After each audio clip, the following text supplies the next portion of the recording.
PodcastOne presents the Steve Austin Show Classics. All right, sitting here talking with Ric Drasin. That's how you pronounce your name, right? Yeah.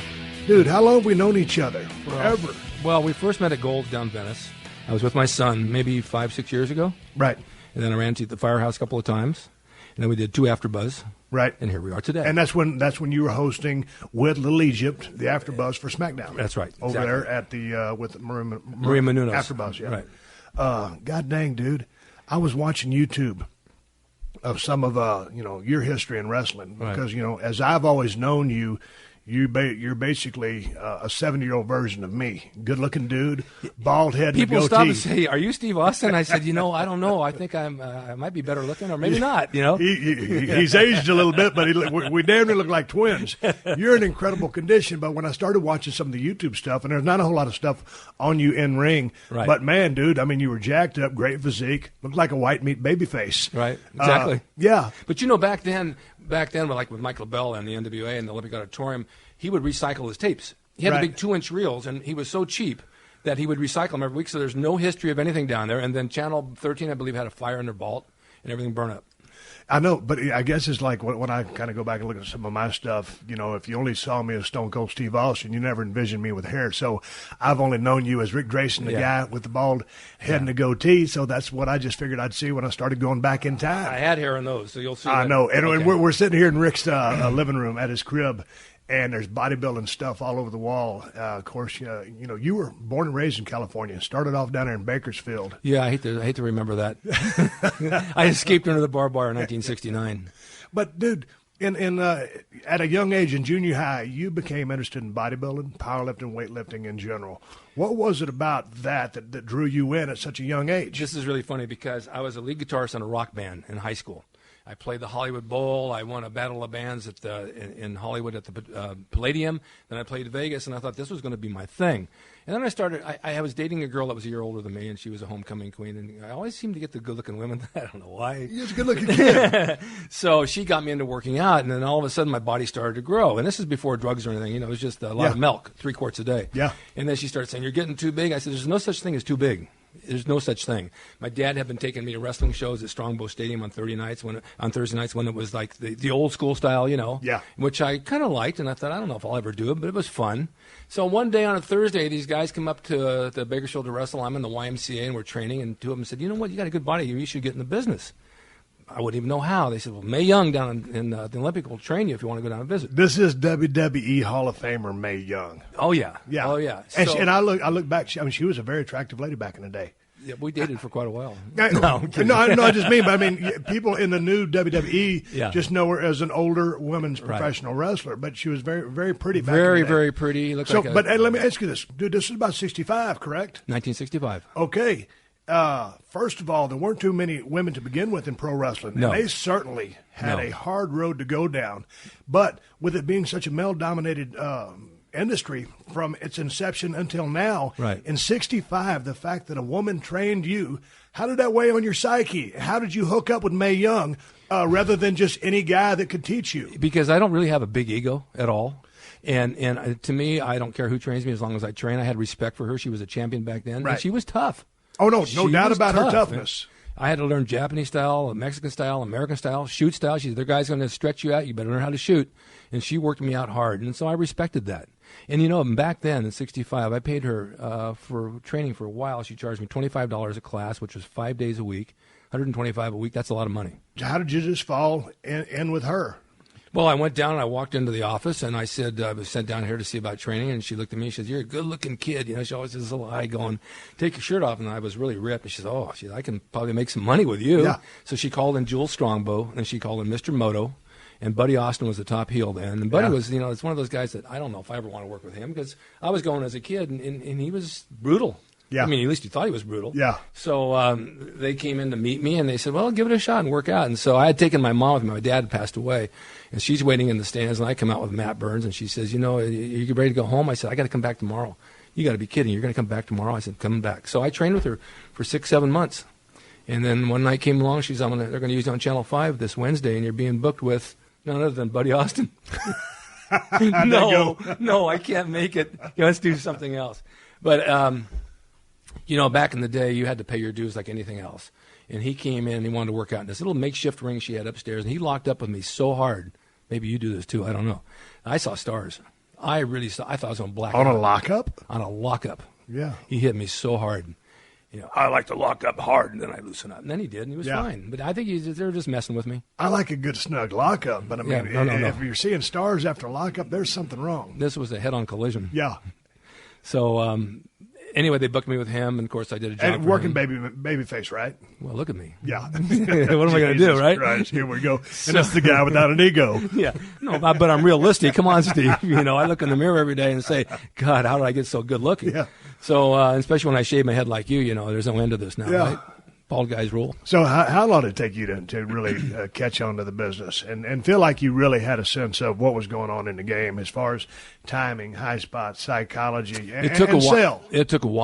It took a while because, you want to do everything you remember to do, and you can't do it all, as you know, and you got to tell the story. And then I worked with a lot of older guys at Fritz von Goring and Mr. Moto and Kenji Shibuya and Freddie Blassie, and they would keep me down a little bit. Listen to me and listen to this, and I go back and listen in the dressing room, and I finally started to get the hang of it. And I went to the South a little bit, and I went to Montreal, and I went around, and things started to figure in my head how it's supposed to be. Less is more. Less is more. It is more. You had a career in the ring that lasted 37 years. Yeah. Basically. Yeah. Started in 65 and stopped off in about 2001, correct? Yeah, but I had the ideal situation. I lived at the beach in Santa Monica on the water. I was training with Schwarzenegger and Draper and those guys, hanging out at Gold's, the original Gold's. Right. So we get up in the morning, Arnold picked me up, we go to Zookie's Deli on 5th and Wilshire for breakfast, go to the gym, train, lay out in the sun for a while, go hit a commercial audition, wrestle at night, go to bed, get up in the morning, go to eat, go work out, lay in the beach, go wrestle at night, and they're just rotated. And so, you're making cash at night, and then I'm getting unemployment during the day from the commercials I did, because back then, when you're in the film business as a bodybuilder or a wrestler, you're getting good jobs. Right. And you're making good money. Everything that's a national commercial is a national commercial. It's not, it's not an independent thing or low budget. There was no such thing. Hanging out with Arnold, how did you guys meet and all of a sudden become training partners? Because you guys trained together for give or take 4 years. I was training at Bill Pearl's gym, who was really my mentor at the time in Inglewood. And I was living in Torrance, working for Kellogg's cereal, selling cereal, which I did not want to do. So I quit the job, moved to Santa Monica, walked into the back door, ran into Arnold face to face. He introduced himself. He says, "What are you working today?" I said, "Probably going to do chest." He says, "Let's train together." So we would bench. I always could out-bench him. My best was like 455, and he was around 440, 430. And we just started hanging out and laughing and having fun. And every morning we'd meet. And I went on his first couple auditions for movies, and he said, "Come on with me." And when we get in the car, he says, "How did I do?" I said, "Forget acting. It's never going to happen." Yeah. But we did, he and I did Arnold Schwarzenegger, acting's never going to happen. Never going to happen. You heard it here on the Steve Austin Show. Please continue. But we did we got called out to do a Chevy commercial where we had to lift the Chevy in the air. It was he and I and a couple of other bodybuilders, and they cut our hair. And he was in the background, and a couple of us were in the foreground, and this car goes up in the air, and that's it. I hadn't seen that commercial in years, and somebody found it on YouTube and sent it to me 2 months ago. Really? And there it is, Heavy Chevy it's called. And that was our first taste of the business. And then from then he got an agent, and I got an agent, and then I did, I think I did the FBI series as a gangster, and I screwed up those lines. Efren Zimbalist, I'm supposed to say it's occupied, standing by a bathroom, and I didn't know what to do in a rehearsal, and Zimbalist comes in, he says, "Excuse me." I said, "Sure, go on in." He says, "No, you're supposed to say it's occupied." I don't know. First time on a set, you know how that is, right? Yeah. Yeah. What was the training routine back in the day, training with Arnold? I mean, I know you guys laying down on the beach, doing your thing, tanning and wrestling at night, but what was your workout routine? Were you guys like one body part a week, hitting everything twice a week? What was the schedule? It's the same thing I do today, I like it. I think it works really well. On a Monday, we do chest and back, come back in the afternoon, maybe do calves or something. But chest in the morning, then back in the PM? Chest and back together. In fact, it was set up in such a manner where you could do bench presses, and then right to the left of you was a chinning rack. So you could chin in between the bench presses. And then inclines, maybe supersetted with T-bar rows. And then cable crossover is supersetted with one-arm rows. And working that, you're doing opposite muscle groups, so they complement each other. And so that worked out pretty well. And Tuesday was shoulders and arms, because they just fall in line. Wednesday was legs. Maybe Thursday was a day off, and then you pick up the same sequence again. So everything is basically twice a week. And you're still training like that today? Yeah, through a lot of pain. But obviously with a lot lighter weights. Yeah, a lot lighter weights. Hey, back in the day, what was the scene like? Because that was kind of as one of your T-shirts, the one that you gave me a while back, the Golden Era of Bodybuilding. Yes. When did the steroids really start to become popular in Los Angeles, or there at the original Gold's Gym, or at the Bill Pearl's place? And then, and then when did that bleed into professional wrestling as you knew it here in the California scene? Well, in I believe it was 1962, I graduated from high school. I was training back then. I heard that Bill Pearl was taking something called Dianabol. And it wasn't illegal. I mean, you could get it from a doctor or whatever. And so I found a kid that worked. He was a delivery boy for a pharmacy. And I said, hey, give me a bottle of Dianabol off the shelf. And he did. And so I tried it. God, I blew up like a balloon. And that worked really, really well. And I was only doing like 2 pills a day. Right. So I started taking that. I never did any injectables for a long time. Then I switched to Winstrol and just played around with that. And then when I moved here to L.A. and I trained at Pearl's, Bill Pearl's brother Harold. Have you ever heard of Harold Pearl? No. Twice the size of Bill. Oh, in and out of prisons a lot. Ran the gym. Really good guy. He sold me fat burners. He sold me needles. He sold me B12. And I said, how do you inject this? He said, you take a broomstick and you whack yourself in the thigh really hard and shove the needle in. And then when you pull it out, everything shoots into the air. And sure enough, it did. It was shooting right out. So I started using some Winstrol, and I think I took a little, back then it was Delatestrol, which is testosterone, Deca, or it was like an anthate. And then the Deca, of course, that was the most popular. And down at the beach, there wasn't a whole lot of really big drugs. There was Dianabol, testosterone, Deca, Winstrol, Anavar, and pretty much that was it. Right. And low dosages. There wasn't anything big. You do a shot a week and maybe 3 pills a day. And I always related that too when you're sick and you go to the doctor. He says, oh, you're going to get a penicillin shot, then take these pills, follow up for a week. So you get your booster shot and your pills follow through. Now you can get a booster shot today, and now you can follow out with a gel patch or something. Right. But it was big back then, not like today, of course. And then getting into wrestling, a lot of the guys were training. You had Rocky Johnson and Billy Graham and Sylvester Starr and those guys. And at that time, I was doing a lot of shows writing with Graham, and he'd come sit on my sun deck in the afternoon. He was doing like 30 D-ball a day. Yeah. 30. My God. You say, why don't you just get a Dynaball sandwich and get a big tablet on a bun? And, he was huge. He was just enormous. But that's where it really came about. Then in the 80s, it became illegal. And I don't think it should be illegal. I mean, so what? If you want to have a big arm, so what? Who cares? I think as a tool, they are what they are.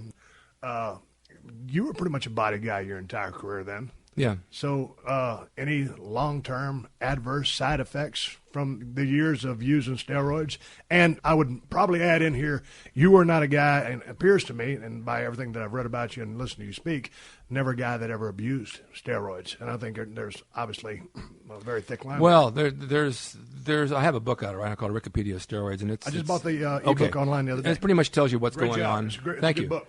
It's not to tell you to take them, but it's to tell you what to watch out for. And it's education. Yeah, it's education. I think anything in moderation works. I just heard 2 weeks ago that some guy died from 2 gallons of Gatorade and water, and his brain filled up. Right. That's water. Or just someone just pounds a gallon of water, and it dilutes the chemistry of their blood, and exactly. That's another way. So in moderation is key to anything you do. I mean, I'll do a shot a week of testosterone, 200 milligrams, 250 milligrams. Yeah. I won't go more than that. I don't feel any need to. If I do, I just don't feel good. I feel lethargic. And I talk to guys today that are doing 1,000 a week, and then they're stacking it with 1,000 of 3 other things. Right. And I don't understand them. It doesn't seem to make any difference. They just get bloated. Yeah. So moderation. But man, you've been around the scene for so long, especially with the old Golds, and now you still probably venture down to. Oh, I go down there. You go to Gold's Gym every now and then. But the scene, just like you do. Yeah, but I just live right around the block. I'm trying to get back in shape so I can make a comeback. But certainly some of the guys get caught up in the game. Yeah. And with the 1,000 milligrams, the excessive amounts, and then put in the GH on top of that and the insulin. Dude, I mean, what goes up must come down. Exactly. And so you can do that for a little bit. I kind of maybe would draw a parallel with that. I never went down that road, but with my drinking on the road, I was probably at a high level of drinking, whether these guys are at a high level of that, but you've been able to maintain your sanity, your health by drinking like that. Though, how do you keep your body fat down?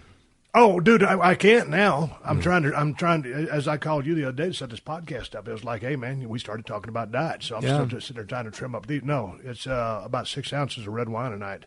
But that was back in the day. I was just trying to, drawing a little parallel about the road I went down. Right. And talking about the steroids and stuff. Diet. We were talking about diet, and you've got another book out that you talk about that old bodybuilding diet, because, man, anytime somebody makes out a eating program for me, man, I'm weighing and measuring everything. And I know you guys didn't do that. No, we didn't do that. When it came down, because you competed in bodybuilding, when it came down to getting ready for a competition, y'all weren't using food scales. No, not at all. So, and Arnold was the master of it, because he was probably the greatest bodybuilder, in my opinion, that ever lived. Arnold ate like I ate. We would go out and get cheese omelets with cottage cheese. And we make a joke about the cheese, and we call it cheese. We were just kidding with the waitresses, but 11 o'clock at night, we'd go down to Zucchi's Deli. Let's get a cheese omelet and cottage cheese. That's what you go to sleep on, because that's going to go back in your system. But it was low carb then, right? Yeah, it was low carb. Yeah. If you think about it, back in those days, there was no life cycles, treadmills, or Stairmasters, or any cardio equipment at all. Joe Gold didn't allow music in the gym. He didn't even allow water bottles. There were no water bottles. He had a drinking fountain with rust in it. Right. So basically, you didn't get any cardio unless you took a run on the beach for 10 minutes, and that was rare. Right. So basically, it was getting like 20, 30 grams of carbs a day, even if that. Right. And so, I have guys say, how'd you train? Where'd you get your energy? You got them from fats. Right. And it was a Real Blair concept, because Real Blair came out with this protein that you mixed a cream, and it was like a pudding, and it's based on fats. And so fats would give you energy to burn. Right. Carbs give you fat stored, and then you burn it. So you're storing more. If you're taking too many carbs, you're storing fat, you're not burning enough fat off. Okay, back to the ring. Heel or babyface, which did you prefer? I'm guessing heel. Well, doesn't everybody? Yeah. but, I think so. But think about it. With a face like this, Steve. And remember, guys, I'm talking to someone without an ego, but he's into reality. I didn't even put a mask on for a while. I couldn't breathe out of the damn thing. People just love the heel. You know that. They don't care if you're a heel or a face. If you're a heel, they still love you regardless. So I don't know. They're both the same to me. It's the same character. Just choose what you like if you don't like. You were a good-looking white meat baby face, good body. All of a sudden, you put on the mask and you become the mask stomper. Yes. Who and what was the mask stomper? I have no idea. Put a mask on, stomp a mud hole in somebody, and walk it dry. It's like trying to change your wardrobe on a Saturday night, So rather than dress in jeans, I wear like a tuxedo. And so I got an assortment of masks and played with them for a while. Right. And then my son was wrestling too, Shane, and he's a good-sized kid, and he'd work with me, and no one knew we were related. And then he ripped my mask off, and they said, "Oh, it's his dad." Yeah. Just have fun with stuff like that. And it's local shows, How difficult is it to work under a hood, under a mask? It's hard. There's no facial. No, And there's what you've been used to. No, and that's a good point, because I have a class out here on Saturdays, and I have masks I put on the guys to have them work. I say, you can't do any facial. You got to telegraph with your body, just like the guys that came up from Mexico with a mask. They knew how to telegraph with their body what was going on. Right. And I learned that right away. It's like a mime. So there's no facial expressions. You show pain in other ways. Right. Right? Okay, speaking of miming or showing expressions, today in today's product, and I'm a big fan, but guys are overdoing it a little bit. They're either going way out there and overselling, or they're drastically underselling, just picking up after a major bump and throwing a guy into the ropes. But sometimes I just think they're trying to, it's almost like they're beating on a table. I'm selling. It's a little bit more subtleties to the art of selling than just a flat out, screaming I'm in pain. So sometimes I think in today's world, for some reason, they got those guys cranked up too much, telling the people who are watching the camera, and the camera's right there on them, I'm in pain, I'm in pain. You can dial it down a little bit. I can tell you're in pain. Sometimes when you force that sell, it becomes on the hokey side, and now you've taken me where I really want to believe and I'm buying into. I'm not there. So we're not kayfabe now? No. Well, no, I'm kidding with you. I agree with you on all that, because I watch it once in a while. Very rarely do I watch anymore. And I don't see anybody really selling properly. They're selling for a second, and they're right back going again. When I was trained with the guys like Blassie, you trained to sell and make it believable all the way out of the ring into the locker room. And it worked. And people come up and how's your leg? How's your leg? Oh, I don't know. I'm going to have to go to the hospital, I think. I know. I'm suing this leg for non-support, but I probably won't have a leg to stand on at the end of the day. But it's also like, It's also like acting, as you know well, because you've been acting. You're a good actor, by the way. I've seen your movies. Yeah. And I eat a lot of popcorn and enjoy them. Yeah, thanks. But that's selling in an audition. I go in for an audition and they want me to be a bad guy. I don't want to be a bad guy. Look at me. I'm a romantic lead. Yeah. I'm trying to convince them this. And then they want me to scream my lines. When's the last time you ever heard Clint Eastwood scream a line? I watched them last night. Yeah. It's just in the face. It's in the eyes. Yeah. You don't have to scream a line to make your point. Just a look sometimes will do. Right. And it's the same thing in the ring. As far as I'm concerned, you don't have to go crazy. And you don't have to scream at the audience and call them dirty names. I mean, that's the worst heat. That's cheap heat. Right. It's not necessary. You've got we're sitting in your living room. There's a ring right outside, a 16 by 16 foot ring. How many students you got here these days? I had 9 this morning. I have as many as 18. So they come every single day? Every Saturday. Every Saturday? I used to do Tuesdays, Thursdays, and Saturdays, but I got busy doing other stuff. And I'm at an age now where it's like, I don't want the stress all the time. It's just fun on Saturday mornings. And the younger kids that come, they've learned a lot about respect and how to respect others and how to work with older guys and how to work on the mic and talk. And then they go back to school and their parents say, oh, my God, he did a public speaking project. He never did that before. Well, I taught him how to talk. Right. I think it's great for that. Yeah, absolutely it is. Yeah, it gives them self-esteem. Yeah. Gets them in shape for sure. You broke in 65. You're the NWA Rookie of the Year. Yeah. You trained by Mae Young, yeah. WWE Hall of Famer. As you went through your career, as long as it was, who were your influences in regards to your in-ring style? Oh, God. There were so many different people I liked. I mean, Pedro Morales I liked. Right. I thought that he was a good face. Mm-hmm. Buddy Austin as a heel, of course, I liked him a lot. Gordman and Goliath out of Mexico are great heels. Great to work with. Victor Rivera was a good face. I worked with him back in those days. Superstar Graham, of course. Vern Gagne was great. There's a lot of people there, and there's a lot of people that don't do a whole lot, but they do make their point. And then I went up to Oregon and worked in that territory up there, and I met some guys up there that were just really good guys, good to work with. You know, there's not any one person I say that really I mimicked. I've never had a hero in my life. People said, who's your hero? I said, I never had one. I just wanted to be the best me possible. And you take bits from this and bits from this, and then you just incorporate it into your life. It's like hosting these shows. I didn't know that I was going to be doing this 6 years ago, and all of a sudden it panned out. Now at 70 years old, it's my favorite thing to do.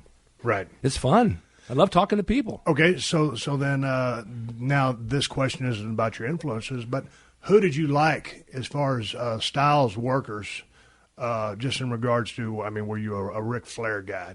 Were you into his work, or a Steamboat guy, or a Bob Orton Jr. guy, Terry Funk? I mean, you worked with Terry Funk. I worked with Terry a lot. Our birthdays are very similar. But who were some of your favorite workers? Maybe didn't influence you in the ring, but who you held in a high regard? Terry Funk for sure. Right. Terry and Dory Funk for sure. Yeah, I didn't get into Dory until later on that I could really start appreciating what he was actually doing. Right. Because when I was a young kid in the business, probably between 24 and 30, I was like, oh, man, this guy's slow and too methodical. Yes. I don't get it. Boy, now, yes. I mean, that guy's like a god. Yes. What he was doing in the ring and telling those stories and how snug his work looked, one of the greatest. If you watch those videos today, which I've seen when I had old school wrestling over at AfterBuzz, it was slow and methodical. It was almost to the point of boring. But it was just so solid and believable. Exactly. Now, again, looking at it with the eyes that I look at it with now, a lot different than when I broke into business. Oh, yeah, man, the guy's, he's boring. No, man, he was very, very good. Yeah, and you look at even the Japanese guys like Mr. Moto, who was the booker. I argued with him all the time about working. For some reason, we would always butt heads. But this guy knew how to work. You know, he threw the assault and he did the karate chops. You know, back then, for example, do you use chops? Oh, man, I chopped a few times. Every now and then I throw some in there. Out of my entire career, man, not too many. What's your feelings about chops? I think they're a pain in the ass. I think they're a waste of time. They're a pain in the chest is what they are. They're a pain in the chest. Now, you know, if you want to elicit a response just by making a loud cracking noise, they are what they are. And Flair having somebody in the corner, it's certainly a showman aspect to the business. Right. But it teeters on the line of, okay, we're watching a pro wrestling match. Now, it's okay, it's well and good for a while in the corner, but when all of a sudden the guy just starts chopping a guy in the chest out of the blue, and maybe this is the big comeback time, it's just so far out in left field as to what logically would really work and apply at this time. Yeah. The last thing you'd want to use is a chop. Right. So, you know, and one time I was in a battle royal down in Tennessee, and Danny Davis, Nightmare Danny Davis, who was really good to me and taught me so much in the ring, I put him in a corner and I gave him 3 chops. I thought I was really chopping the hell out of him. I said, all right, spin me around and chop me. So, of course, and Danny was a senior guy. Yeah. Well, he gladly spun me around and started chopping the hell out of me. And I peeled out of there and I got thrown over the top rope. And I left, I went back to the dressing room, and there was Danny's locker over there, and I wrote a note. And I put, F you and your chops. And so when finally Danny came in the dressing room, I was watching him. He picked up the notes, and he says, actually, this is my family-friendly show, so you know what the FU stood for. Right. And he started laughing and looked over at me. I always got along good with him. But no, I was working with Brian Pillman down there in Florida one time, and Pillman loved to chop. And I started kind of turning my body on those chops, and he called me out on it. He goes, Steve, if you're going to turn those chops, he goes, I won't even do them because they don't look good. Right. And I was like, you're right. I was being a puss, so I started taking them, straight up like I was supposed to. But I'm long-winded about the chop. They're not really worth a damn. They are what they are. What are your feelings? Well, I don't think they mean anything because most of the guys just slap right here. They slap it on the shoulder or the chest, and it's okay. It makes noise. But a real good chop is usually used by the Asians, the Japanese, when they come over and they throw a chop right into the Adam's apple, and they do it this way, karate up here. And a lot of guys that throw the Alka-Seltzer in their mouth, and start foaming. Well, that to me as a young kid was believable. I said, this guy's like going to vomit. He got hit so many times in the throat. Looking at it almost like an uppercut with the tips of the finger under the throat. So the listeners can kind of get a visual. Right. Yeah, that's kind of an underhanded tactic, but just the chop in and of itself. No, not a big fan. I'm not a believer of that. I like a good form rather than most guys don't know how to punch. Well, a great working punch. You've got to really work on to perfect one. What's going on right now? There's just been this gigantic movement in the European uppercut. Right now, the European uppercut is just done by everybody, and I'm like sick of them. Great, highly effective. Loved when Steve Riegel, my old travel partner, started laying them in. And Cesaro, who's a Swiss guy, I mean, that would lend itself to his character. But now everybody's doing a European uppercut. And I'm like, man, doesn't anybody throw a punch anymore? I know. I mean, and to that point, I mean, your babyface shouldn't be punching to begin with until it's time to break the rules and go to the closed fist because the referee should be enforcing the rules. But when I was wrestling, you had to be licensed through the Athletic Commission. Yeah, and I've seen some of your pictures of your old wrestling licenses. Right, and that's kind of weird because nowadays you don't really have to be. Yeah. And so they had a guy at ringside. If you punched, you were disqualified. Really? If you went over the top rope, you were disqualified. So punches were very sparingly used, and a referee would warn you. And if you did it again, he would disqualify you. And I like that better because then it means something. Right. Well, where were y'all wrestling? What were the houses over here? What was it, Olympic Auditorium? Olympic Auditorium on Wednesdays and Fridays. Wednesday was TV, Friday was a big show, and then Monday night you had Ventura, Tuesday night San Diego, Thursday night Bakersfield, Saturday could be San Bernardino, and Sunday was like just a random show wherever. And that sounds like a great loop. It was a good loop. It wasn't far. You're home every night by midnight, and you can get up and go to the gym and lay on the beach and go out again around 4 or 5 o'clock. And locally, of course, at the Olympic, it was right down the street. It's like 20 minutes away. I filmed a commercial there for some AT&T, whoever it was, back in the day, a wrestling commercial. And I always wanted to work in there, and with a packed, house. Never got a chance to. I've got some here. I'm going to show you. I got this off a computer. It's a check from the Olympic Boxing and Wrestling Club. For $500? $500. Yeah, I still got that check. Made out to main event winner. Yep. $500. Did you ever cash it? That's in my drawer. Did you cash it? No. You just wanted to check? Take a look at the check. Why you can't cash it? Oh. Why? Just because it says main event winner? No, there's no bank numbers on it. Oh, is this a gimmick? But it's signed by Mike LaBelle. Really? And so they gave it to me one night, and I'm supposed to turn it back in. I threw it in my bag and took it home. I've had it ever since, and I told Gene LaBelle about it. He said, that's nostalgia, because he and I just did a documentary about the Olympic Auditorium. Gene? Yeah. He called me, can he come down and do an interview? We're going to interview you and me about the old days, all of our buddies. And I said, sure. And I brought the check, and we took a picture. They're going to use it in the documentary because it's a collector's piece. It's probably worth like $3 now. It's not worth the paper. But hey, I'm talking to one of the best-looking men in the whole city of Los Angeles, yes. Ric Drasin. I'm coming right back after a word from our sponsors. You're listening to another classic episode of The Steve Austin Show, only on PodcastOne. Hey, it's Adam Carolla from the Adam Carolla Show. Bet Online is the world's most trusted betting platform and your number one source for online betting. From the earliest odds to in-game live betting, BetOnline provides you with all the action and the ability to watch and bet on games as they happen with the largest selection of odds on everything from football, NBA, college basketball as well. BetOnline has NHL, MMA, and championship boxing, all your betting needs in one place. Head to BetOnline today to get in on the action with America's most trusted site for online wagering. So have some fun. Make these games and these events and these combat sports a little more interesting with BetOnline. BetOnline. The game starts here. The Steve Austin Show. The Steve Austin Show. All right, here we go. Talking to a guy who's into reality. And the reality is that he's a good-looking dude. Rick. Yes. You brought up, right before we went to a break, you brought up the Mike LaBelle name and Gene LaBelle. Yes. Obviously, Mike, more on the promotion end, correct? Yes. And Gene, anybody that knows anything about, Hollywood, wrestling, stunts, tough guys in general, everybody knows that Gene LaBelle was one of the baddest human beings walking the face of the earth. At 82, he still is. He still is. Yeah. And he a lot of times, basically lives about 6 blocks away. Oh, does he? Yeah. I tried to get him to do a podcast a while back, and he gave me the the old duck routine. Yeah. But I'm a huge fan. I met him at a little Honda dealership a couple of years ago when I bought my little scooter because Gene used to ride their bikes. Right. So anyway, and you can still see Gene every time Ronda Rousey goes out to the octagon in the UFC to open up a can of whoop ass and do her thing. Gene LaBelle is, part of her. He was a big influence on her and probably, helped her out with her training. But you got any good Gene LaBelle stories? Yeah, I do. I have a lot of good Gene LaBelle stories. Gene, first of all, was one of the first guys I worked with in 1965, and he wrestled as the Hangman. And he and I and Jack Armstrong were very good friends. Jack, you know Jack. Yeah. Well, we all kind of hung out. We're just good. How's Jack doing? Jack had both knees replaced. Yeah. I'm getting mine done in November. No, I want to get yours in a minute. Okay. Yeah, Tim and Well, Gene you do LaBelle it for story. me? Anyway, Anyway, surgery. We all know the story about Gene LaBelle and Steven Seagal. Yeah. Should I say it? Yeah, you might as well because he can't talk about it, but you can. Right. Well, I've done a lot of stunt work, and Gene would call me in when he says, "I need someone, a good-looking guy. I need you to do a stunt." I swear we're both straight. Oh, listen! They had me do the Fall Guy as Handsome Harry, the only wrestler with an all-female fan club. Really? And Gene choreographed it.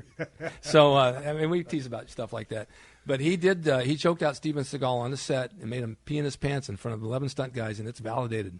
Yeah. I mean, he actually did it, and Gene chokes out everybody.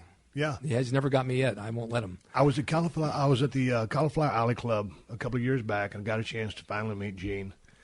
And I started talking to him, and he's the nicest guy in the world. Wonderful. And we just started talking. Of course, I just had to say, Gene, can you tell me the Steve Seagal story? And he goes, no, by law, I can't tell the story because it's, what do you call it, the gag order. Oh. Yeah, so basically. It's called kayfabe. Yeah, it's basically, the story's kayfabe. There's a legal, basically a gag order. So when I asked Gene if he could tell me the story, he goes, no, I can't talk about it. And his wife was standing right there, and she goes, but I can. And she told me the whole story. So I just love hearing it again. Yeah. Dude, what was it about that guy that made him so damn tough? He's just a strong man. I mean, he knows pressure points. He'll grab your forearm and squeeze, and he'll go right down to the ground. He just knows how to get you down and hold you down there. But when you say he's a nice guy, when I needed something, I had a Honda too, and I said I need something done. He took time out and met me down at North Hollywood Honda and made sure I got exactly what I wanted. Left his house and met me. I needed something on the computer. Meet me over here. I have a computer guy for you. That's the kind of guy he is. Another guy who's he's almost at your age bracket is Steve Strong. Oh, yeah, Steve. I know Steve real well. Did you guys ever make any rounds together? You guys work together? Steve used to come over here. After I had done the Gold's Gym logo T-shirt, I started printing my own designs for Joe Weider in the magazines. And then Steve was doing some designs. He had no money, and he had no way of printing shirts. And I built myself a print shop in my garage, screen printing. So he came over here, and I let him use it. So because of that, he gave me 2 oil paintings. He's an unbelievable artist. Unbelievable. Yeah, he painted one of the best as well. One of the best. And we just were friends, and we did some shows together. I did a Channel 54 with him in the ring. Yeah. I haven't seen him in a long time, but great guy. Well, man, you brought up the artwork, and I wanted to get to that as well. You brought up the artwork, and I wanted to get to that as well. When you were in college in Bakersfield, 2 years of college, but you studied in art, correct? I did, yeah. I hated school. Yeah. I hated it. So I took ceramics, and I took photography, and I took art. But the thing I'm getting to is anybody out there that's ever seen the original Gold's Gym logo, the muscle man holding the barbell that's bent, bald-headed dude, kind of looks like me without the goatee. You drew that design. I did. You also created the World Gym logo of the Earth with the gorilla on the top. You created that logo. I did 3 years How in the flying hell did you just crank out two of the most iconic logos of all time for two of the most famous franchises of all time, Gold's Gym and World Gym? God, I don't know. Just lucky. I mean, so wonderful. I was at Zookie's Deli. I was with Arnold and a guy named Ken Waller. Remember Ken Waller? Oh, yeah. And Ken was managing the gym. He stole, what's his name's T-shirt, his Crusher. Yeah, he did. So he said, hey, Rick, can you draw me up a logo for a T-shirt? The gyms don't have any logos. And I had been doing T-shirts in Bakersfield when I was a kid. So I sat on a napkin, and I drew this little ball-headed guy. He said, that's it, let's take it. So we took it down to Ace Trophy in Venice, and they printed up a couple of dozen. And then they started to sell, so they printed a few more, and it became the logo. But I also did a front and back design on a tank top, 12 tank tops, and I have the only original tank top. The rest of them, I don't know where they went. Right. That's a collector's item. So Joe Gold at that time had sold his gym, and he sold his name, and he wanted to come back. He was a merchant marine, opened up another gym. So he opened up World Gym, owner Joe Gold, and he said, Rick, I need a logo. I said, what do you want? He said, an animal. I said, a picture of me? He said, no, an animal. So I'm going to It's never going to stop, right? So he said, how about a gorilla? And I drew a couple of different forms of the gorilla, and he said, that's it. And it became another big logo. I mean, the Gold is probably one of the largest in the world. Yeah. Yeah. But dude, so what do you draw these days? Do you still do art? I draw self-portraits. No, I don't draw like I used to because I got into graphics on the computer with Photoshop. Right. So I'll draw in Photoshop because I can do airbrushing. And I got into airbrushing, and I got into doing tattooing for 8 years. Right here in this room, I was doing tattooing. But I designed some shirts like the Golden Era of Bodybuilding. Yep. I have another one that says, don't bug me when I'm training. That I like way that back one. Then. I do, too. There's a green one you did on one of your websites, just kind of a creature-looking guy. Just a jacked-up dude with kind of a scary look. You'll recognize it. I'll pull it up before you. I want you to design me a T-shirt, will you?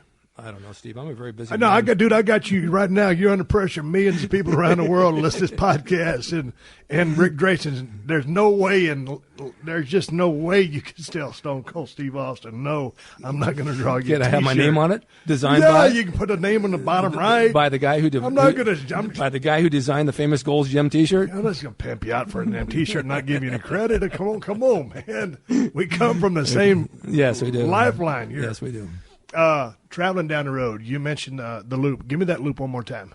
Yes, it was Monday night was Ventura, I believe, and that changed from time to time. And from here, that's about what? It's 60 minutes. Okay, if that with no traffic. Well, it's 101 now. It's traffic. Right.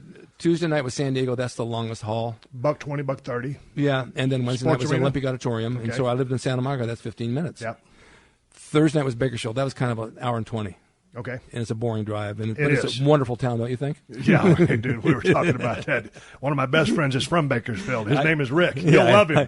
I stayed there for a week one night. And so, and then we're Thursday, right? Friday night was the Olympic Auditorium again. Yeah. Saturday night was, or Saturday afternoon was Channel 13. Saturday night was, I believe it was San Bernardino. Okay, pretty short haul there, but who were you mixing with? Who were you traveling with up and down the roads? What were you guys traveling in? Oh, we had a U-Haul. No, you mean did we travel in? Yeah, I took my car. But okay, did you load up a bunch of guys? Did you just travel solo? Very antisocial. Really? Yeah, I like to be alone a lot. I got a long cord. You can go in the other room. We can still continue this. No, I mean I rode with Jack Armstrong. I rode with anybody who wanted to ride. We'd ride. I rode with Billy Graham when he'd go. He didn't like me to sleep in the car. Dude, you slept in the car. Coming back one day, I fell asleep, and he had this big Cadillac with a big armrest, right? Yeah. So he's eating peanuts and laughing, and I'm dozing off, and he hits his hand across that leather thing, and he goes, we had a flat tire, and I jumped out. He says, don't be sleeping. You can't sleep in a car, dude. Oh, I know that. When I was in Portland, Oregon, I was teamed up with Snuka as a tag partner, and Dutch Savage would ride with us. And we'd ride up in there, and it's 2 o'clock in the morning. All of a sudden, I hear a bang, and Dutch is shooting deer out the window of the car as we're going along at 2 o'clock in the morning. These guys are nuts. Yeah. Yeah.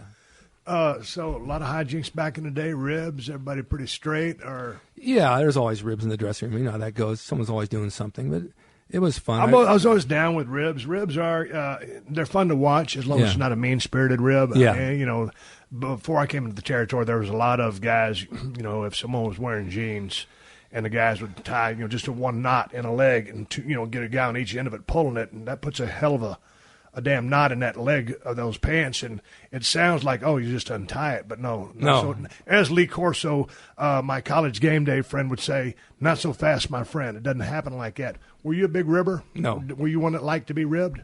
I could go along with it. I didn't care. Were you a fighter? Did you ever have to settle something in the dressing room, which happened out in the ring? Never had a problem with people. You can pick the nastiest You just said guy. you was antisocial. You got to kidding. make up your mind. I'm kidding. I get along with anybody. I don't have problems with people.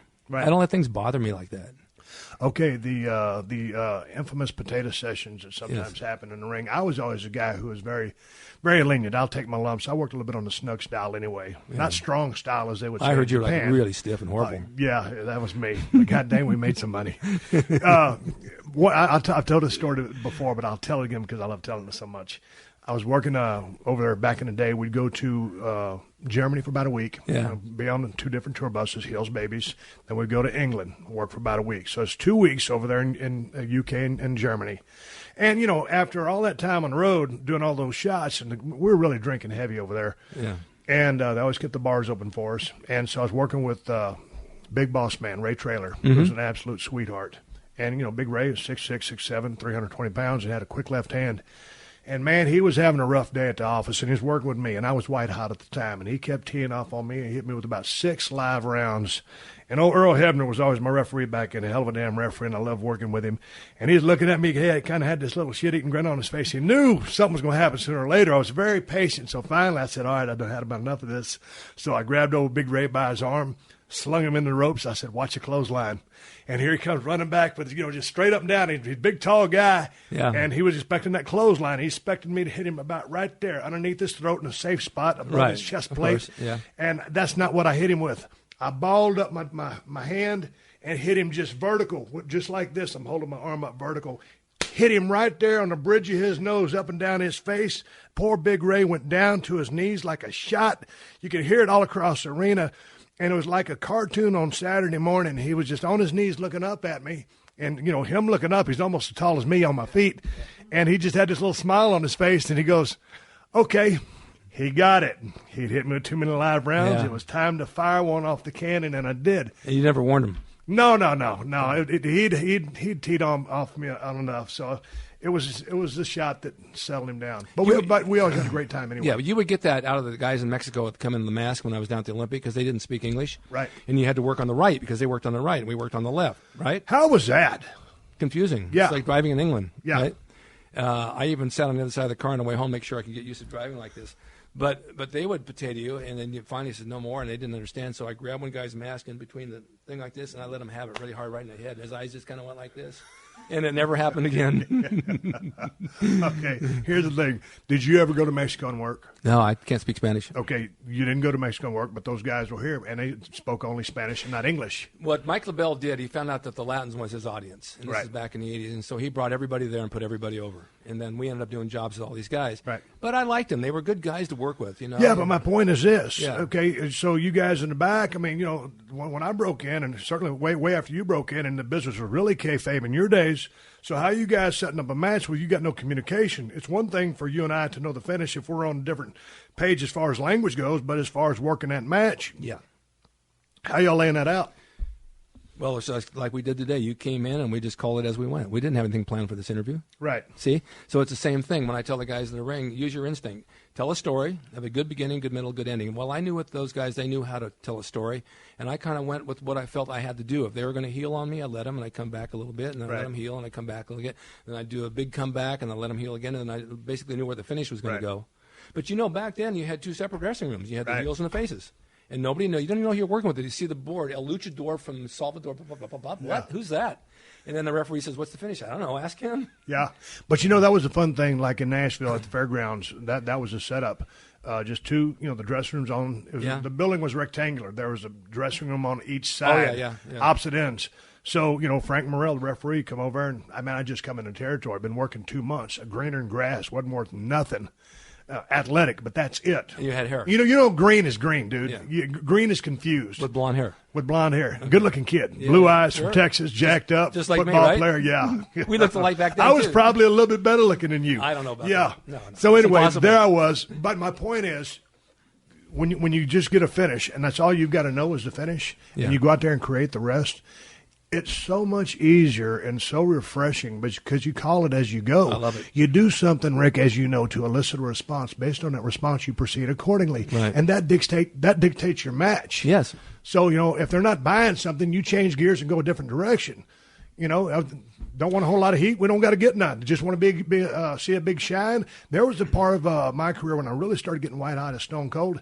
They didn't want to see me sell. They just wanted to see me come out there, do some stuff, Stone Cold offense, flip somebody off, hit them with a stunner, bam. They weren't interested in seeing me get beat up or anybody get any heat on me. That's what they wanted to see, so that's what we gave them. Exactly. Until, we finally got a chance to shift gears and start telling different stories. Right.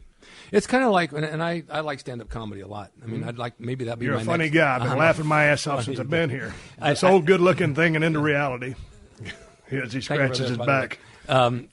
It's something I like to go into, I think. It's something I'd really like to do, and I've been prompted for years to do it, and I haven't. But it's kind of like the same thing, because if you're going to go in the ring, you're going to tell a story, you let it unfold as you go. You can't plan things out. What if you miss 2 spots and the other guy gets lost? Well, where do we go from here? You got to know where it's going to go. It's the same thing with stand-up. If you're going to get up and talk to a crowd, you can have a certain routine, but you got to know what if they're not getting it, right? Right. You got to switch it around so they do get it, and it's the same sort of thing. I do. Yes, I'm going to do it. Say it right in front of Steve Austin right now. Okay, so when are you going to make your debut? Probably next year after I get my new knee replaced. Yeah. Because I can't stand up right now. I'm glad you brought that up. There's a picture of you. If you Google Ric Drasin in your computer and it goes to the Wikipedia page, RICDRASIN. Yeah. When your Wikipedia comes up, there's a picture of you with a bunch of damn little point marks of all the injuries that you've had. Yes. And you've had probably, it seems, about 6 gallons of cortisol. I have cortisone. I have an IV drip in my bedroom. Yeah. Dude, how are you feeling? Horrible. Okay, when are you going to get the knee replaced? I hope November. Okay, what's it doing? Just bone on bone? It's not only bone on bone. If I have an x-ray, it's shifted like this. Right. So it's sitting off center. So I'm like a one-legged cowboy when I walk, Yep. And if I do stand-up, I'd have to stand on one leg, and I get tired and have to sit down and do sit-down comedy. Sit down. But in the meantime, I mean, it's something I've been putting off for about 10 years. Right. And I don't like to make that initial step to say, okay, I'm going tomorrow, but I wish I could have gone last week. Right. And get it behind me. What about the shoulders? They're thrashed.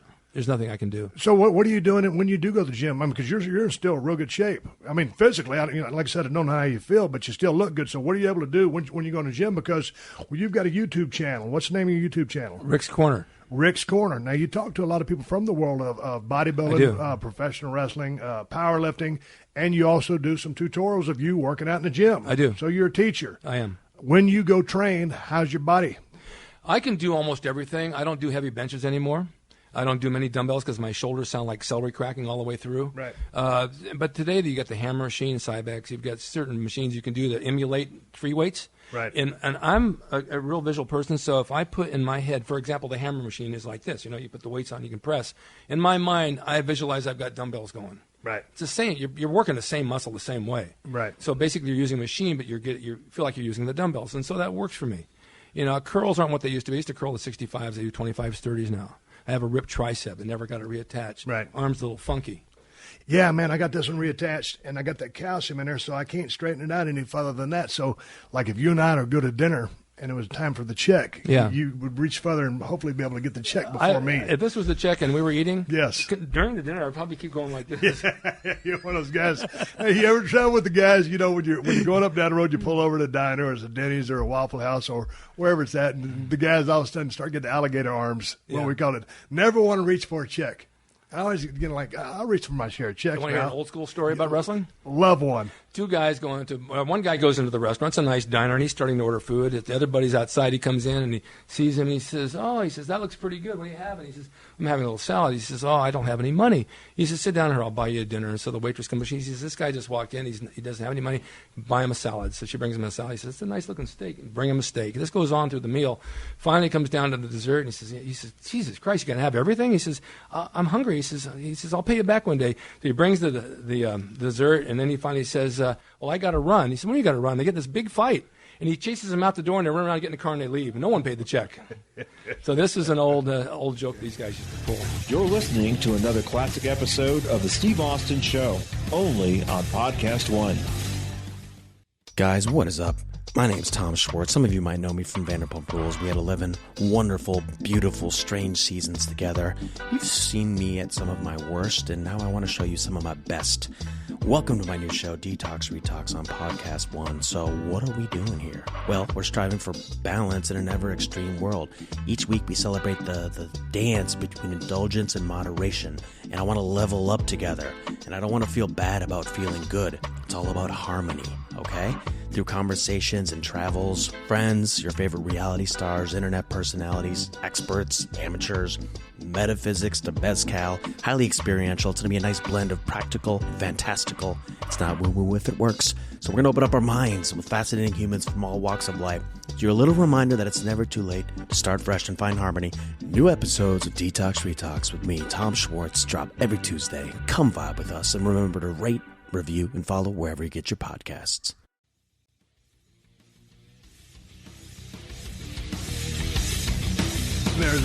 I'll change the name of this story to Morgan, to protect the innocent. There was a guy who was very notorious back in the day for going down the road and stopping at a steakhouse, wherever it was, and eat.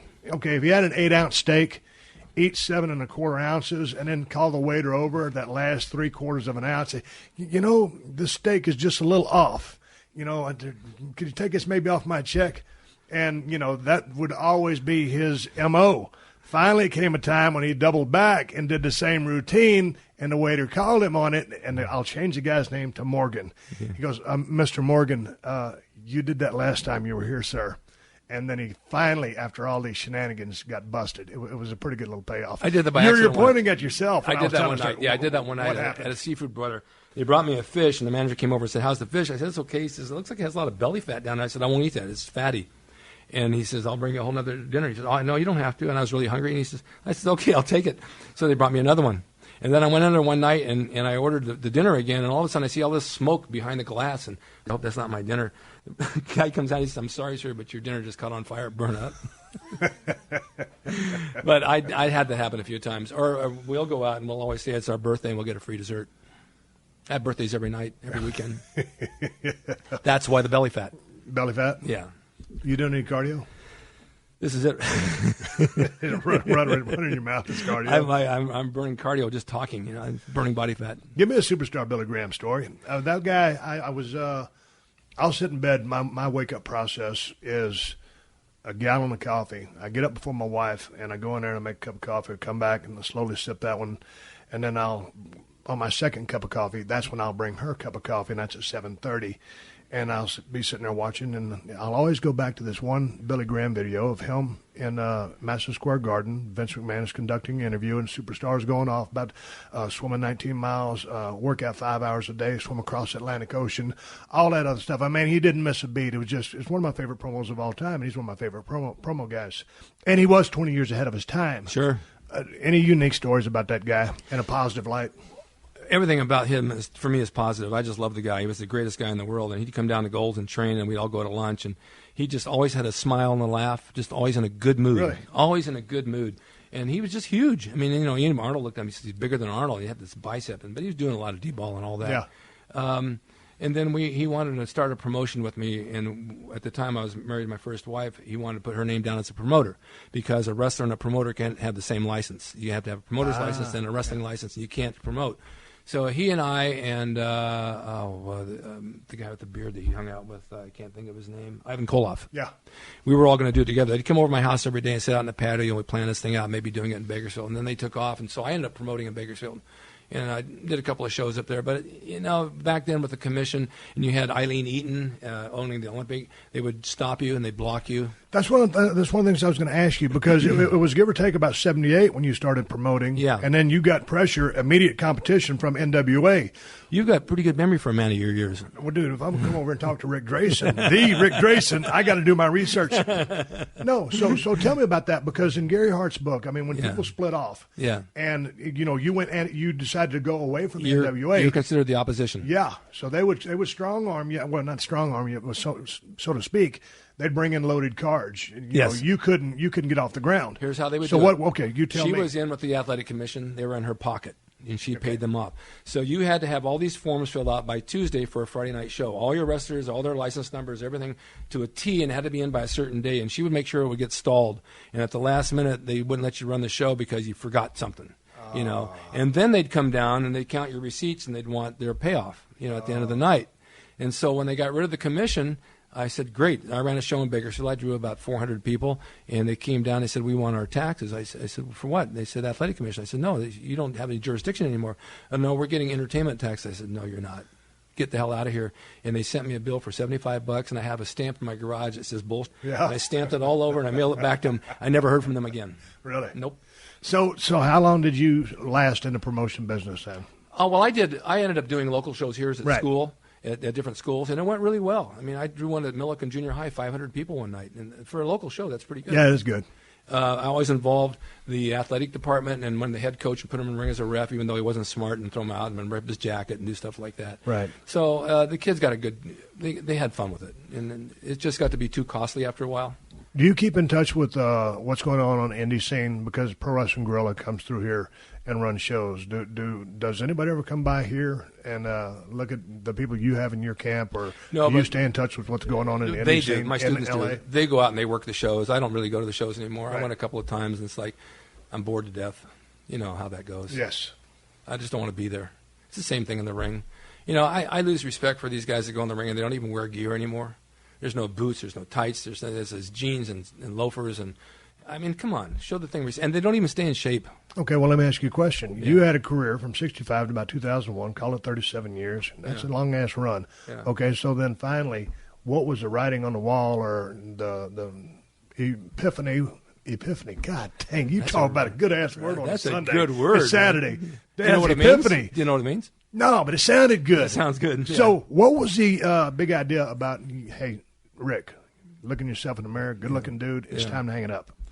I thought maybe I'd reached a point in my life where I was so good-looking that I needed to share my looks with something else in this world, and wrestling wasn't it. So I wanted to open bigger doors. I had an accident in 2001, and I tore my quad. I wrestled a guy in Orange County, and he fell on me, and when he did, my heel hit my butt, and my quad snapped off. You visualize that? Yeah. Well, I didn't think I did that. I thought I dislocated my knee, so I said to him, I grabbed my leg and pulled it. Maybe it would pop back in a little bit. Jeez. And he had a baseball bat, and he kept hitting it, so I kept selling it. So I fell out of the ring, and I went to stand up, and I couldn't. This is when your leg just goes any which way it wants, you know? Yeah. It's just not going to stay underneath you. And so I rolled back in, and he came at me, and I rolled him up for a count of 3. And then I went back to the dressing room with the ref, and I said, God, there's a divot here. Maybe I just kind of, I don't know what I did, but I duct taped it. Boy, yeah. This is Pro Wrestling 101. Duct tape Stone Age. And super glue. Yeah. And I walked around and signed some autographs and went home. I stopped and got some ice. I came home and I said, that is something really weird. I called my doctor. He said, I don't know. He says, if it's a partial tear, I can't sew. It's like sewing Jell-O. Yeah. If it's a complete tear, I can put it back together. I was stubborn. I went back to the gym and I trained for 3 or 4 days this leg, and I'm pumping it, and it's on Thanksgiving, and I go out to the garage to get something. I fell over. My ring was there, and I snapped this one off, and I couldn't stand up. My son came out and he picked me up, and I said, what's wrong? I said, I tore both quads. I'm sure they're both. I go to the doctor. I stiff-legged across the room like this. He says, oh, you're walking. He sits me down. He says, now bring your legs up. And I couldn't. And he says, you need surgery. You see Wednesday, Friday, or you'll never walk again. And that was when I said, no more. I'm done. All right, so what's your deal with pain? Because I always consider myself to have a high threshold from pain and everything I did from football and going through my career in wrestling. And I'm not blowing smoke at my ass. It's just the way it was. As in, a lot of the guys have been some of the toughest guys I've ever seen in the business. You're working in your garage, I guess, or your shop. You're running a skill saw, and you sawed off 3 fingers. 3 fingers, and you got 2 of them reattached. They couldn't save the little finger on your right side. I do have it in a jar in the other room. Got it in a jar with some alcohol. I got to see it before I leave. Okay. Maybe I'll sign it for you. Okay. My point is, you go to the hospital, get your fingers attached. Jesus, I think it was next day. I was in the gym the next day. Yeah, with a towel wrapped around your hand, lifting weights. The thing is that you're either really stupid or real tough. And in talking to you, I think you're really smart. So what's the story? I'm not stupid by any means. I'm a very work with me. I'm a college graduate. I don't know. I have a very high tolerance for pain. Yeah. And when I cut them off and I went to the hospital, my son followed me over and they sewed these on. The doctor says, I can't do anything with this. And he says, I'll sew it back, all this together. And I said, okay, just give me something to numb it. And he said, I got to put you out. I said, no, I don't want to go out. 2.5 hours. I said, are you done? Are you done? He says, if you're not going to let me do this, I'm going to put you out. So I had to spend the night in the hospital with the IV for infection. And they had 2 long rods going in these fingers to hold them together. And the funny story is that I was married at the time, and I asked my wife to bring me down my clothes, my gym clothes, so I could leave the next day. And she bought me a little suitcase. I get up at 6 o'clock and want to come home, and I call and she says, "You're not going. You got to talk to the doctor." I said, "I'm over 21. I'm leaving the hospital. I do not want to be in here." So I try the clothes on. The pants are skin tight, and I thought they blew me up with sodium. They were a size small. They were the wrong pants. They were hers. So I came home. I talked to my son. We went to eat. The very next day, we went to the gym and I worked out. I found ways to use straps so I could train. Right. And it wasn't really hurting me at all. And they thought I was going to lose these fingers totally. But 6 weeks later, the pins came out and everything healed up, and it was fine. I can't bend them like I used to. Right. But and I can't count to 10. You can get 9.5, though. I get 9.5. I get 10% off for a manicure. Yeah. And as I was saying here, if I go to scary movies, yeah. I can't hide my eyes. So, I mean, I've got little things I can't do, but it never really hurt me. And even when I tore my quads, it wasn't really that painful. I didn't take pain pills. I used ice. Yeah. But doing the knee replacement kind of scares me because everybody says, "Oh, it's the worst pain ever," but maybe not for you. Yeah, my thought when I got my neck fused up, and they said, when they take the bone off the iliac crest, that's going to be the thing that bothers you the most. It didn't bother me a bit. Neither did the neck surgery in and of itself. Yeah. But because the doctor recommended I take my pain pills, I did.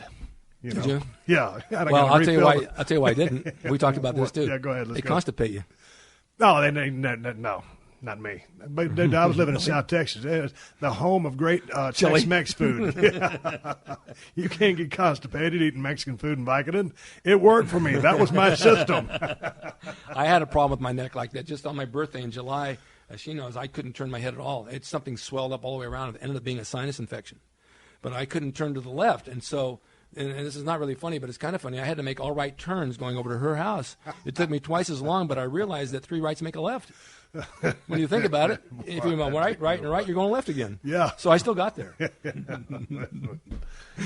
This is stand-up. If this was the Unleashed show, I'd have somewhere to go with this. This is stand-up comedy. Yeah, this is my family-friendly show. Before I let you go, I got to ask you a little bit about your music career. Yes, sir. Your band was called the Epics. After talking with you for 60 minutes, I know why you guys were called the Epics, because you thought of the name. I did. I know. How'd you know that? Just an hour spending time with you.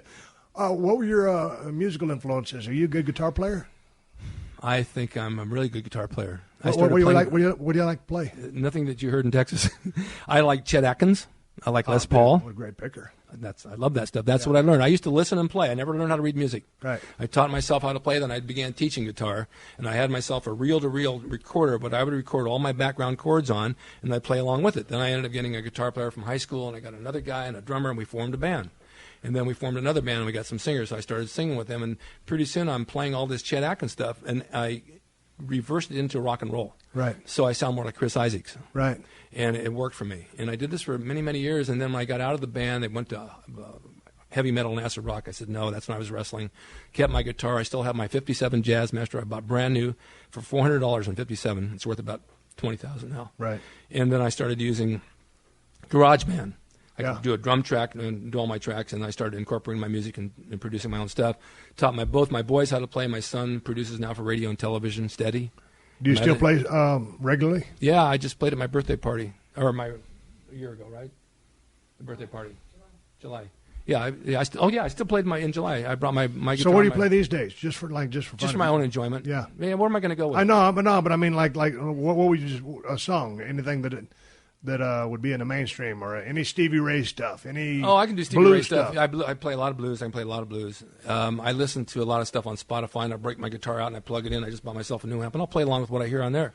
And then I'll just lay down a track or two and start playing with it, just to keep in the mix of it. Okay, you said Chet Atkins and you said Les Paul. Give me a couple more guitar influences, or someone that you looked up to in regards to playing. Those were the two that I really looked up to, and then there's Larry Carlton, who I really like, and there's some newer guys that John Mayer is an excellent guitarist.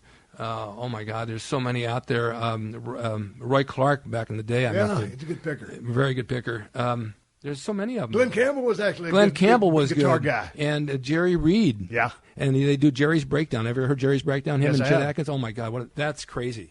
And I learned it, and I can't do it now, but it took a lot of time. See, my dad, he's actually my stepdad. He was much like you. He taught himself how to play guitar at about 7 or 8 years of age, and that's just how he learned. He turned out to be a great lead guitarist in a country western band my entire life. We'd on weekends, he sold insurance, and on the weekends he'd play his jobs, Arnold Park and the Mustangs or Ken Williams and the Southern Airs. Yeah. And we'd go to the gigs, and so I got the big idea, man, I've always wanted to be a musician. My entire life I wanted to be a rock star.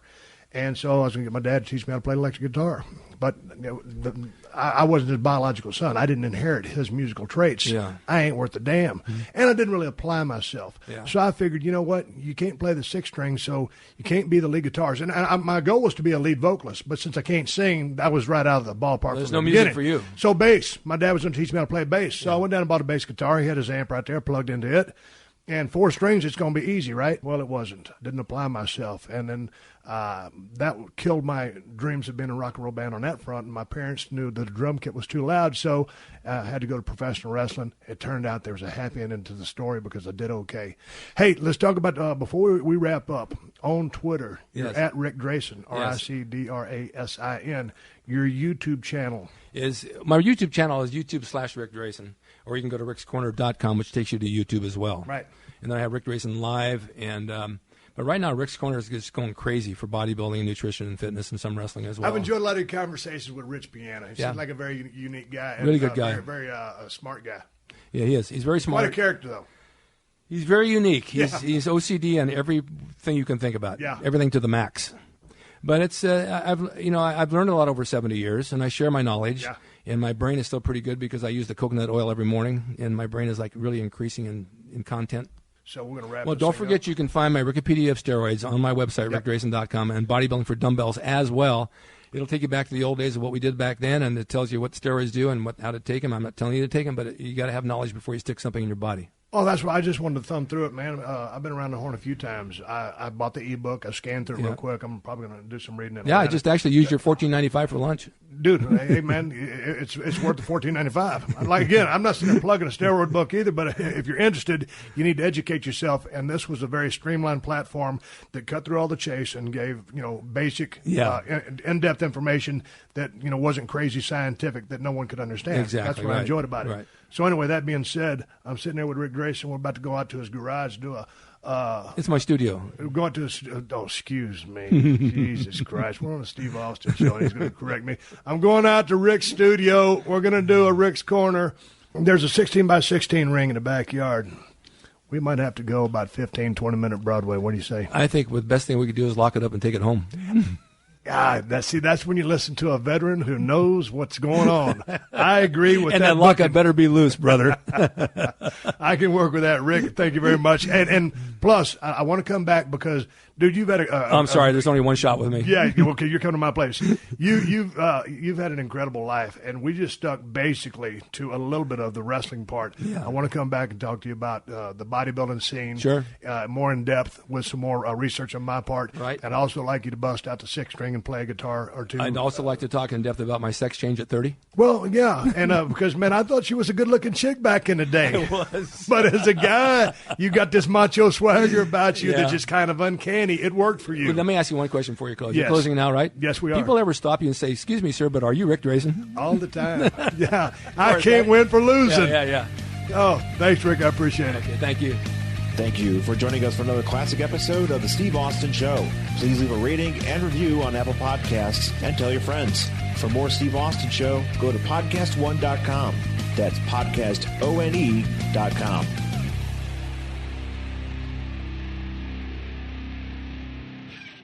This summer, Pluto TV is exploding with thousands of free movies. Summer of Cinema is here. Feel the explosive action all summer long with movies like Gladiator, Mission Impossible, Beverly Hills Cop, Good Burger, and Transformers: Dark of the Moon. Bring the action with you and stream for free from all your favorite devices. Pluto TV. Stream now. Pay never.